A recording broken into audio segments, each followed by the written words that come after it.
Hi మిత్రులారా, నమో ఉదయ్.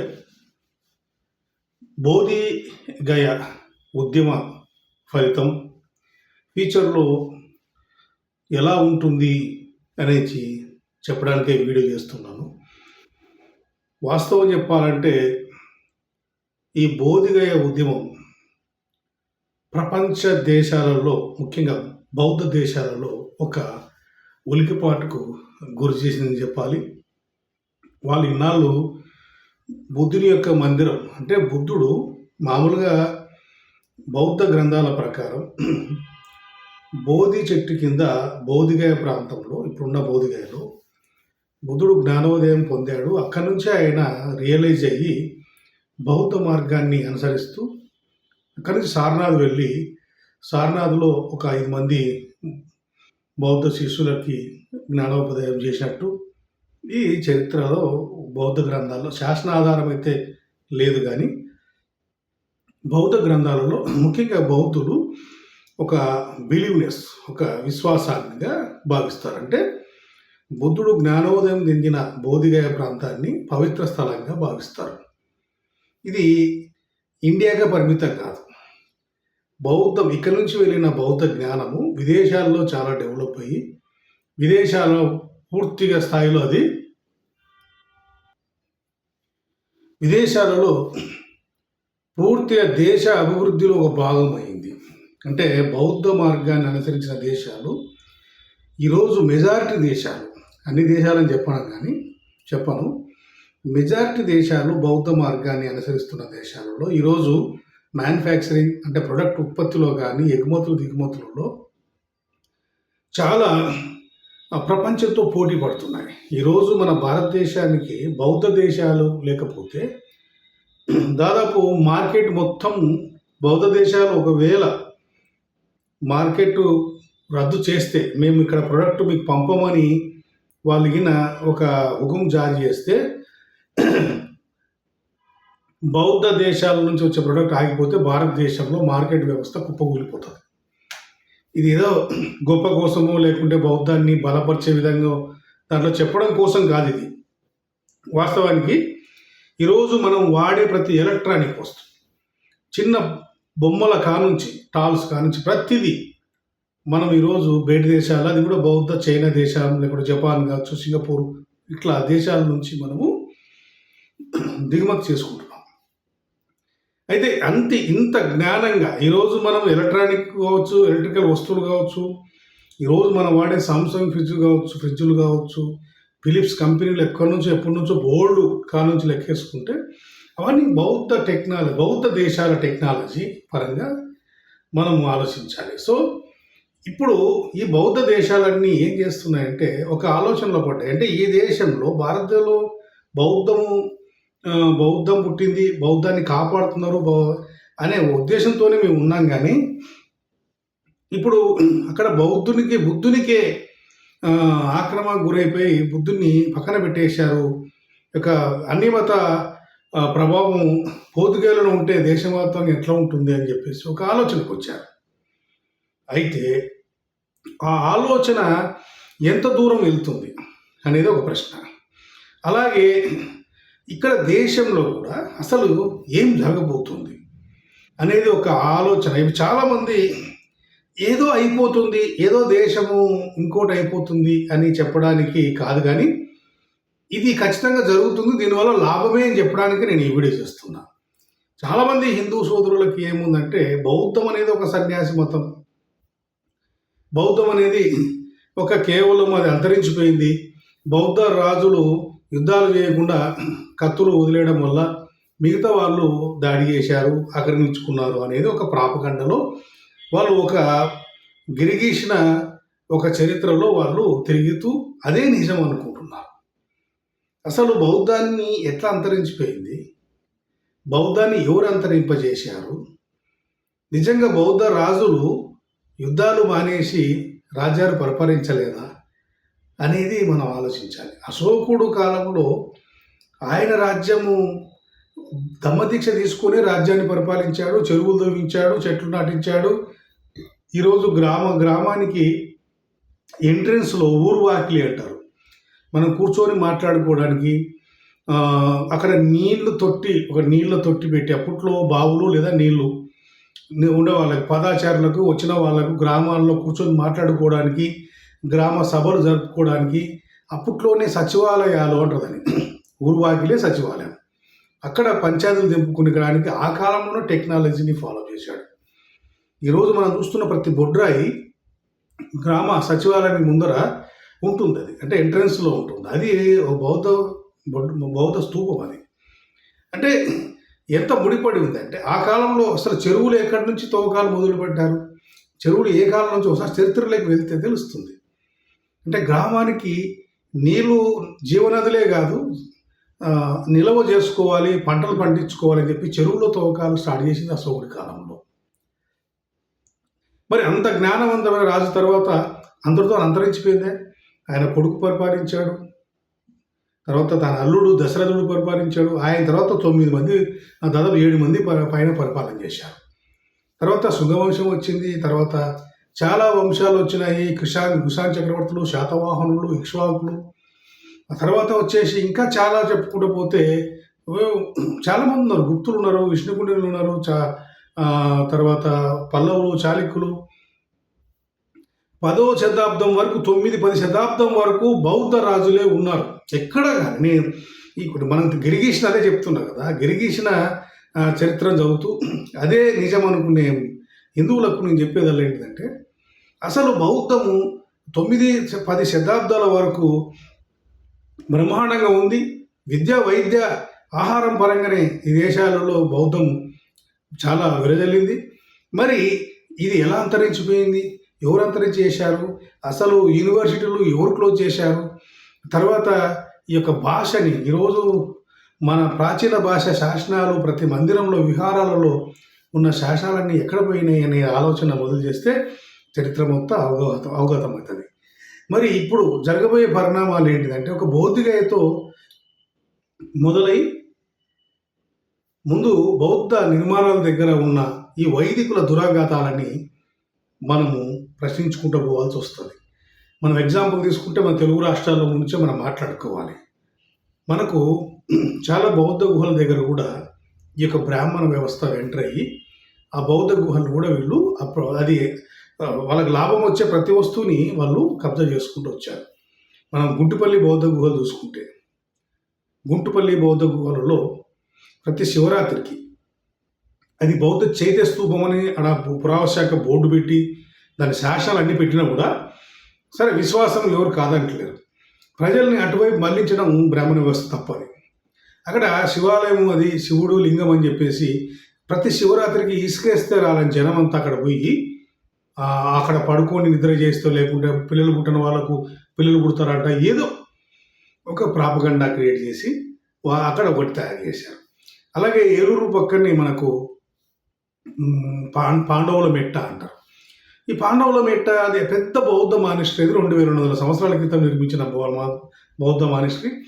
అది శంకారం అనుకుంటుంది దాని పేరు, బౌద్ధ మానిస్ట్రీ. ఆ బౌద్ధ మానిస్ట్రీలో పంచపాండవుల విగ్రహాలు ఎక్కడో మనలో తయారు చేసిన విగ్రహాలు పెట్టి ఆ పంచపాండవులు అక్కడ ఉన్నారు, ఆడ నిద్రపోయారు, లేకుంటే కూర్చున్నారు, వంటలు వండుకున్నారు, ఏదో చెప్పేసి కథ అల్లి అక్కడ పంచపాండవుల చరిత్రని యాడ్ చేశారు. నెక్స్ట్ వచ్చేసి ఇంకా మనము అట్లనే పోతే బొజ్జన్నకొండ అది ఆల్రెడీ మన శాతవాహనుల కాలం నుంచి మొదలు పెట్టుకుంటే శాతవాహన రాజు ఒక బొజ్జన ఉన్న రాజు. ఆ బొజ్జన ఆయన పేరేం పేరు, లంబోదర రాజు. ఈ లంబోదర రాజు కట్టించింది దాన్ని. ఆయనకు బొజ్జ ఉంది కాబట్టి బొజ్జన్న కొండగా పేరు వచ్చింది. ఆ బౌద్ధ మానిస్ట్రీకి ఒక చరిత్ర ఉంది. తర్వాత గుప్తులు పరిపాలించారు. గుప్తుల్లో కూడా కొంతమంది రాజులు, ఆయన పేరు గుప్తుల్లో సముద్రగుప్తుడు. ఈ సముద్రగుప్తుడు కూడా అక్కడ శాసనాలు దొరికాయి, మనకు నాణ్యాలు దొరికాయి. ఇవన్నీ బౌద్ధ మానిస్ట్రీలో బౌద్ధ శిల్పాలు, బౌద్ధ గుహలు ఉన్న చోట మళ్ళీ అక్కడ వినాయకుడు పెట్టి, వినాయకుడు కూడా బౌద్ధంలో ఒక భాగమైనప్పటికీ వైదిక కల్చర్లో ఉన్న వినాయకుడిని తీసుకొచ్చి అక్కడ పూజలు చేపిస్తారు. అంటే బొజ్జన్నకొండ అంటే వినాయకుని కొండ అన్నట్టు. అలా కట్టిపోతే ఇంకా మనకు ఆంధ్రలో చాలా పేర్లు గుర్తు రావాలి మనకు. ఇంకా తెలంగాణలో పోతే మన భద్రాద్రి కొత్తగూడెంలో ఒక ఆరామం అనే ఒక కొండ ఉంది. ఆ కొండ అది విష్ణుకుండినులు 5వ శతాబ్దంలో అది ఆ కొండని అక్కడ బౌద్ధ మానిస్టరీగా నిర్మించారు. అంటే అక్కడ బౌద్ధ గుహలున్నాయి. బౌద్ధుల కోసం ధ్యానం చేసే కోసం. అలాగే ఒకే రాతికి 4 చోట్ల శిల్పాలు చెక్కించారు. అదంతా బౌద్ధ మానిస్టరీని పురావస్తు శాఖ ఐడెంటిఫై చేసి ఆ కొండకి బోర్డు పెట్టి కంచె పెట్టింది. మళ్ళీ చూడండి ఆ కంచె పక్కనే అక్కడ ఆ బుద్ధుని యొక్క పాదాలు అవి ఉంటే అవి సీతమ్మ పాదాలు అని చెప్పేసి ఈ యొక్క హిందువులని ఉసుగొలిపారు అక్కడికి. అది ఇప్పుడు ఏముంది బాబునోళ్ళు ఏం చెప్తే అది నమ్ముతారు వాళ్ళు. ఇది బుద్ధుని పాదాలంటే అయిపోయాయి. సారీ, సీతమ్మ పాదాలంటే ఆడ ఒక టెంట్ వేసారు. తర్వాత ఇక్కడ బుద్ధుడు శిల్పాలు ఉన్న చోటనే ఒక ఆదివాసి వాళ్ళని ఆ బండ శాసనం రాయి అది. ఆ రాయికి పసుపు కుంకుమ పూసేసి ఇది ఒక పోలేరమ్మ దేవత లేకుంటే అక్కడ ఉన్న స్థానిక దేవత అని చెప్పేసి వాళ్ళని రెచ్చగొట్టేస్తారు. అంటే బౌద్ధంలోకి చొప్పించారు స్థానిక మతాలని, ఈ యొక్క వైదిక మతాలని లోపలికి చొప్పిస్తూ అంటే ప్రజలని ఆ విధంగా ఉసిగొలిపితే బౌద్ధులు ఇప్పుడు ప్రజలు కొట్లాడుకోవాలట. అది పరిస్థితి. అంటే ఒక చారిత్రకమైన ఆధారాలు ఏముండవు. కేవలం వాళ్ళు పసుపు పూసి కుంకుమ పూసి ఒక బొట్టు పెట్టేస్తే ఇంక అయిపోయింది. బొట్టు పెట్టేసి ఇంకా ఇది పలానా దేవత ఏదో నోటుకొచ్చిందో పేరు చెప్పేస్తాడు, అయిపోయింది. ఇంకా సీతమ్మ పాదాలు అంటే ఇంక సీతమ్మ పాదాలు ఫిక్స్ అయిపోవాలి, ఇంక వేరే ఆలోచన లేదు. ఇట్లా తెలంగాణలో మనం చెప్పుకుంటూ పోతే చాలా వస్తాయి మనకు. అటు పోతే ఇంకొక పేరు గుర్తు రాకుంది నాకు. అది మన హైదరాబాద్ అనుకునే ఉంటుంది. పెద్ద మానస్టరీ అది. పెద్ద మానస్టరీ షూటింగ్ కూడా చేశాను నేను. అది ఆ మానస్టరీ ఎంత పెద్ద ఉందంటే అది మొత్తము అక్కడ విగ్రహం దొరికింది, బుద్ధుని విగ్రహం దొరికింది. తర్వాత పెద్ద బౌద్ధ స్తూపాలు కనుమరుగా కూడా చేశారు. అప్పుడున్న ఆరామం అంటే విద్యార్థులు చదువుకోవడానికి అన్నిటికీ కలిసి అవంతా నిర్మాణాలు ఉన్నాయి.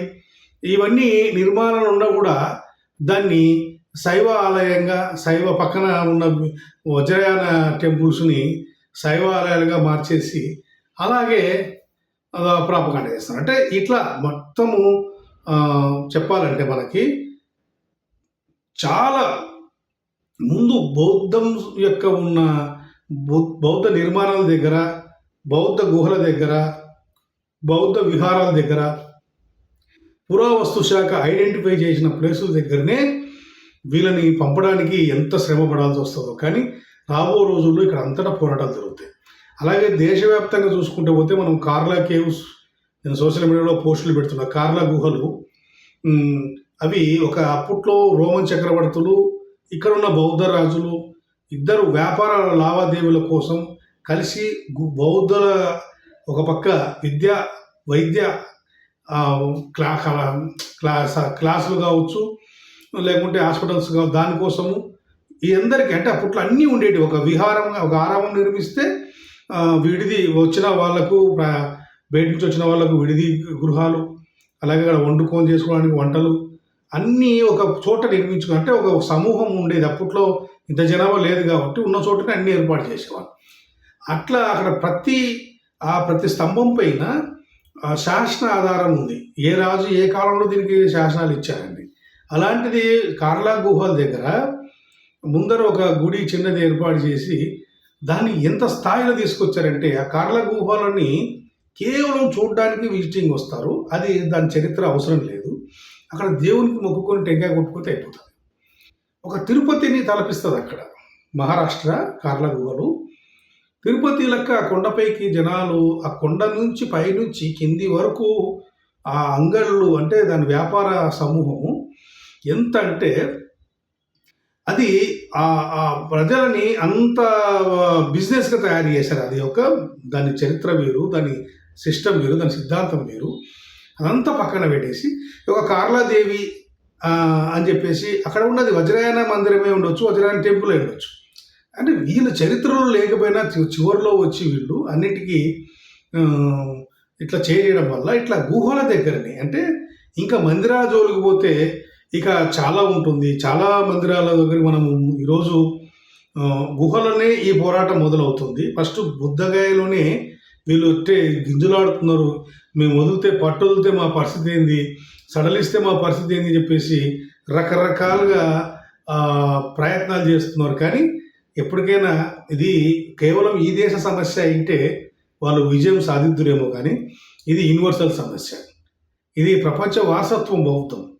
నాట్ ఓన్లీ ఇండియా, బయట దేశాలంతా ఐక్యరాజ్య సమితిలో కూడా దీన్ని ఒక ప్రైవేట్గా చర్చించాల్సిన పరిస్థితి వస్తుంది. కాబట్టి ఇప్పుడు ఏదో ఇక్కడ మేమంతా మా బలం ఎక్కువందిలే, మా బ్రాహ్మణ వ్యవస్థలోనే ఉంది, మా హిందువులో మెజారిటీ ఉన్నాము అనేది కాదు. దానికి ఒక బౌద్ధానికి ఒక చరిత్ర ఉంది, ఒక ఆధారిత చరిత్ర ఉంది. కాబట్టి ప్రపంచవ్యాప్తంగా దేశాలు ఉంటాయి. కాబట్టి దీన్ని అంత ఈజీగా కొట్టిపారేయడానికి లేదు. కాబట్టి బౌద్ధగయ నుంచి మొదలయ్యి బౌద్ధ గుహలు, బౌద్ధ మానస్ట్రీలు, బౌద్ధ యూనివర్సిటీల వరకు వెళ్తుంది. ఆ తర్వాత ఏం జరగబోతుంది? ఆ తర్వాత జరిగేది ఏంటిదంటే అష్టాదశ పీఠాలు, 18 అష్టాదశ పీఠాలు. ఎవరివి అవి? బుద్ధుని తల్లి మహామాయ కోసం నిర్మించిన ఆరామాలు, విహారాలు, మహామాయ పేరుతో. అవి వజ్రయాన రాజులు వచ్చేసరికి దేవి దేవతలుగా కొలిచారు. బుద్ధుని తల్లిని, బుద్ధుని భార్యని, బుద్ధుని కొడుకుని, బుద్ధుణ్ణి, అలాగే తర్వాత బుద్ధుని కింద ఉన్న శిష్యులని, ఆ తర్వాత వచ్చిన రాజులు తర్వాత అప్పట్లో రాసిన జాతక కథలని, జాతక కథలు ఉన్న పాత్రలని, కొన్ని నిజమైన పాత్రలు, మహామాయ నిజం, వాసుదేవ కేశవ అబద్ధం, రాముడు అబద్ధం, అంటే కేవలం జాతక కథల్లో రాసిన పాత్రలు అవి. ఆ పాత్రల ఆధారంగా చాలా శిల్పాలు ఎక్కించారు, చాలా మందిరాలు కట్టించారు.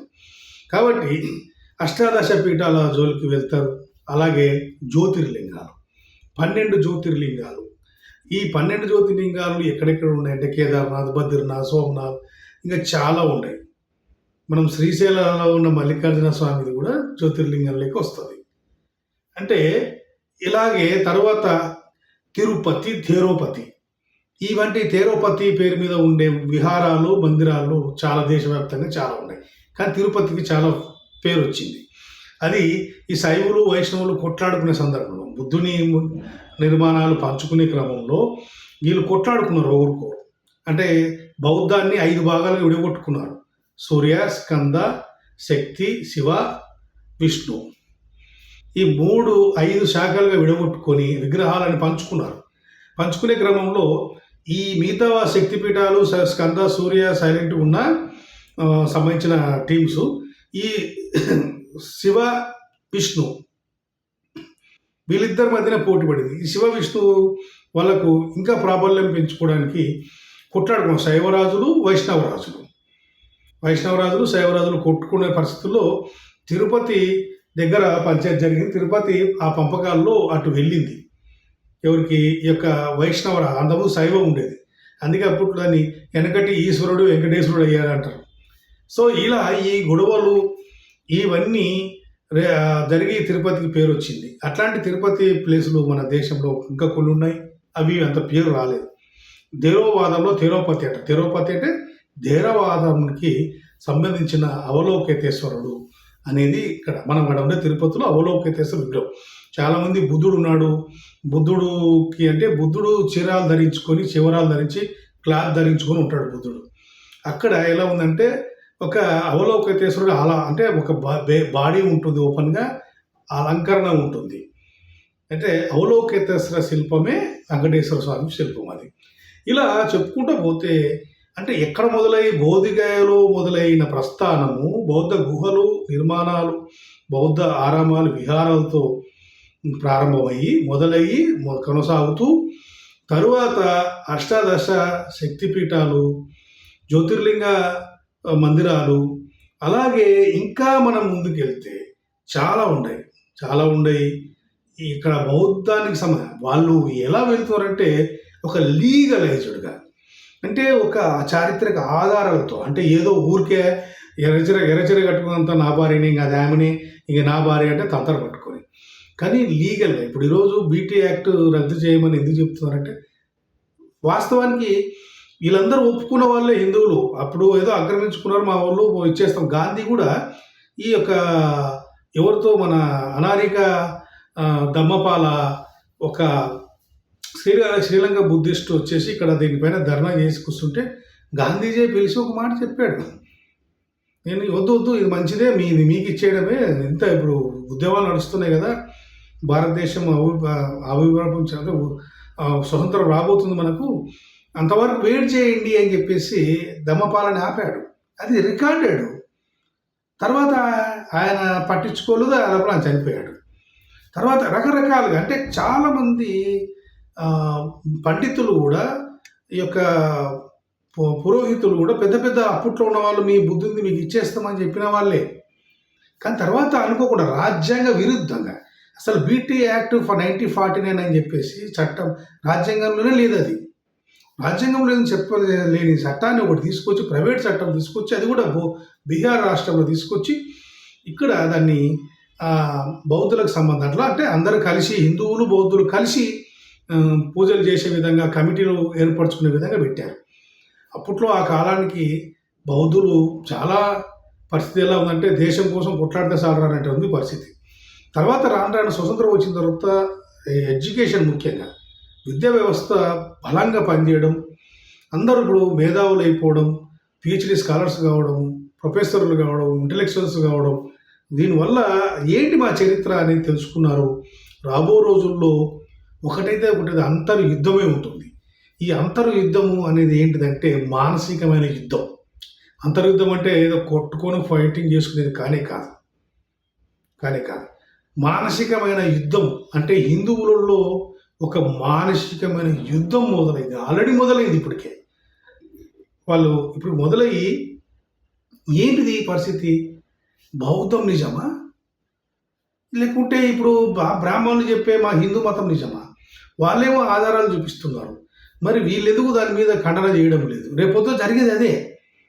ఇప్పుడు బౌద్ధగా అయిన తర్వాత బుద్ధ విహారాల దగ్గరికి వెళ్తారు, మాన్యమండి దగ్గరికి వెళ్తారు, చట్టపరంగా లీగల్గా ఎన్ని ఎవిడెన్స్ చూపించి కొట్లాడతారు. ఎవరైనా ముందుకు రావచ్చు దాని మీద కొట్లాడకి. కానీ వీళ్ళు రాలేరు. ఇప్పుడు బౌద్ధగాయ విషయంలో ఒక్క బ్రాహ్మణ వ్యవస్థ అయినా సరే మీటింగ్ పెట్టరు. ఎందుకంటే బలము అంతా ఇటే వచ్చా ఆధారాలతో సహా ఉండే ఈడ అనే ఉంటుంది. దొంగకు తేలుకుంటున్నట్టే ఉంటారు. కానీ నలిగిపోయేది ఎవరు, మానసికమైన యుద్ధం చేసేది ఎవరంటే హిందువులే.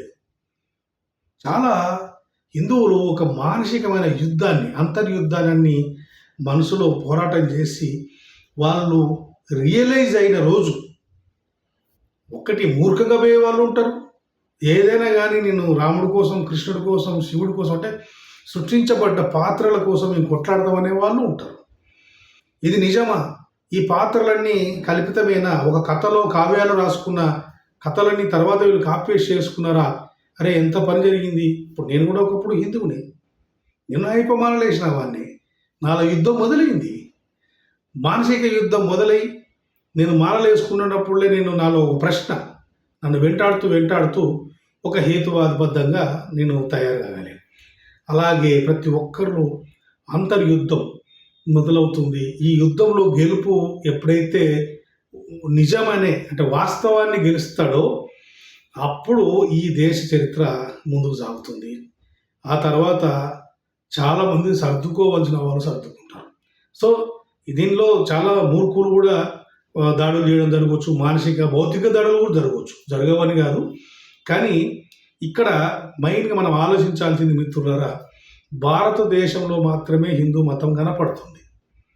విదేశాల్లో ఎక్కడ లేదు. ఊరికే విదేశీయులు ఎవరో నలుగురు హరే రామ హరే కృష్ణ వీధులు తిరిగితే ఆ దేశం చూడు ఎట్లా తిరుగుతున్నారు, విదేశీయులే మన దేశం, అఖండ భారత్లో మన భారత హిందూ మతం ఉంది అని చెప్తారు. కానీ ఏ దేశం హిందూ దేశంగా ప్రకటించుకుంది ఒక నేపాల్ ఒక్కటే. మన భారతదేశం కూడా హిందూ దేశం కాదు. ప్రజెంట్ ఇప్పటికి అది లౌకిక దేశంగానే ఉంది.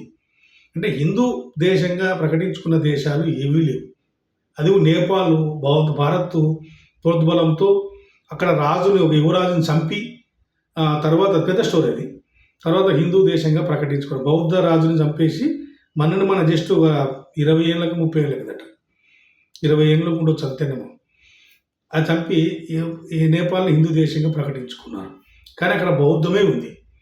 ఏ వీధులు చూసినా ఏ సందులు చూసినా బౌద్ధ నిర్మాణాలు కనపడితే వాళ్ళు గతి లేకపోతే భారత్ ఎదిరించలేక చుట్టూ ఇటుపోతే హిమాలయ పర్వతాలు ఇటు భారత్, అటుపక్క సిక్కిం, ఇటుపక్క మ్, బౌద్ధ మన దేశాలే హిందూ మనకు సంబంధించిన దేశాలు ఇక్కడ ఉత్తరాఖండ్, ఇక్కడ సిక్కిం, ఇక్కడ ఉత్తరప్రదేశ్, పైన హిమాలయ పర్వతాలు.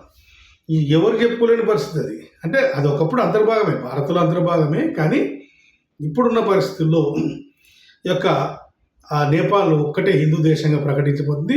అంబేద్కర్ గారు కూడా భారతదేశ అది నేపాల్ని బౌద్ధ దేశంగా మారుస్తాను, 10 లక్షల మందితో నేను దమ్మదీక్ష మొదలు పెడుతున్నానని బౌద్ధ శంకారావం పూరించిన తర్వాతనే ఆయనని డిసెంబర్ 16కి ఆయన మీటింగ్ పెట్టాల్సింది, డిసెంబర్ 6కే చంపేశారు. ఇది చరిత్ర. దాని గురించి చాలా చర్చలు ఉన్నాయి, కోర్టులో కేసులు నడుస్తున్నాయి. అంబేద్కర్ని చంపేశారని చెప్పేసి బాంబ్ సంస్థలు కోర్టులో కేసులు కూడా వేశాయి. సో ఇక్కడ మనము భారత్ అనేది హిందువులు చాలా అభద్రత భావంలోనే అయిపోయి మా మతం ఏదో అయిపోతుంది, మేము అంతరించిపోతున్నామా, మమ్మల్ని చంపేస్తారా, మా పరిస్థితి ఏంది అనేది ఎప్పుడు కానే కాదు. ఒకప్పుడు మీరు బౌద్ధులే, ఒకప్పుడు మూలవాసులు. సింధు అంటే ఏంటిది? సింధువులే హిందువులు అయ్యారు. మనమంతా సింధులమే.